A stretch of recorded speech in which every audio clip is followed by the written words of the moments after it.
Hi friends, இன்றைக்கி சூப்பரான ஒரு ஹை ப்ரோட்டீன் பொரியல் தான் பார்க்க போகிறோம். எல்லாருக்குமே பச்சை பயிர் தெரியும். அதுவே ப்ரௌன் கலரில் சில பேர் தெரிஞ்சிருக்கும்.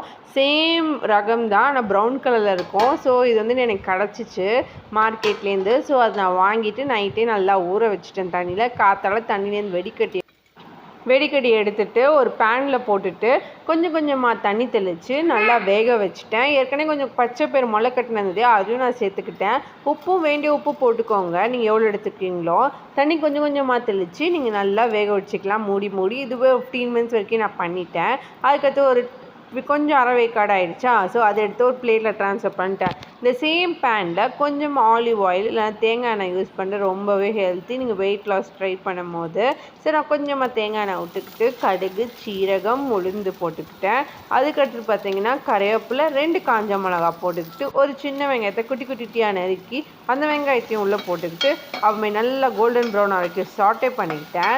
அதுக்கடுத்து ப்ரௌன் ஆனோடனே நான் என்ன பண்ணேன்னா வந்துட்டு நம்ம அரைவேக்காடு பயிர் இருக்கு இல்லையா, அதுவும் போட்டுக்கிட்டேன். உப்பு போட வேணாம், பிகாஸ் நம்ம பயிர்லேயே உப்பு இருக்குது. இப்போ உப்பு போட்டிங்கன்னா வெங்காயத்துக்கு உப்பு நிறைய ஆகிடும். சப்போஸ் நீங்கள் பயிரில் கொஞ்சமாக உப்பு போட்டிங்கன்னா இப்போ நீங்கள் வெங்காயத்தில் உப்பு போட்டுக்கலாம். நான் பயிரில் கொஞ்சம் அதிகமாக உப்பு போட்டுட்டேன்.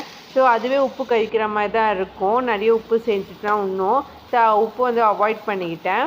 இப்போ வந்துட்டு அந்த பயிரும் போட்டுக்கிட்டு 2 நிமிஷம் நல்லா சாட்டே பண்ணிவிட்டு நல்லா கொஞ்சம் ஹீட் ஆனவுடனே நான் என்ன பண்ணிக்கிட்டேன்னா தேங்காய் துருவல் எடுத்து வச்சுக்கிட்டேன். ஸோ தேங்காவை நல்லா துருவிட்டு கொஞ்சம் கொத்தமல்லி போட்டுட்டு ப்ரோட்டீன் உள்ள மணக்க ரெடி ஆகிடுச்சு. ஸோ நீங்களும் இந்த மாதிரி ஒரு ஹெல்த்தியான ஒரு டிஃப்ரெண்ட்டான பொரியல் செஞ்சு சாப்பிட்டு பாருங்கள்.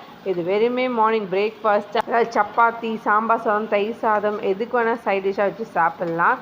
அதுக்கடுத்து நைட்டு வந்துட்டு நீங்கள் ஒரு டின்னராக கூட நீங்கள் இது சிம்பிளாக முடிக்கணும். இந்த மாதிரி கூட செஞ்சு சாப்பிட்லாம். ஆனால் மார்னிங் சாப்பிட்றது ரொம்பவே ஹெல்த்தி வெறும் வயிற்றில். ஸோ இந்த மாதிரி ட்ரை பண்ணிவிட்டு மறக்காத எப்படி இருக்கு நீங்கள் கமெண்ட் பண்ணுங்கள். அண்ட் எங்கள் சேனலை சப்ஸ்கிரைப் பண்ணுங்கள். ஒரு நிறைய வெயிட் லாஸ் வீடியோஸ் இருக்குது, மறக்காமல் அதையும் போய் பாருங்கள். பாய், நெக்ஸ்ட் வீடியோவில் பார்க்கலாம். எங்கள் சேனலை சப்ஸ்கிரைப் பண்ணுங்கள், லைக் பண்ணுங்கள், ஷேர் பண்ணுங்கள், கமெண்ட் பண்ணுங்கள். பாய், நெக்ஸ்ட் வீடியோவில் பார்க்கலாம்.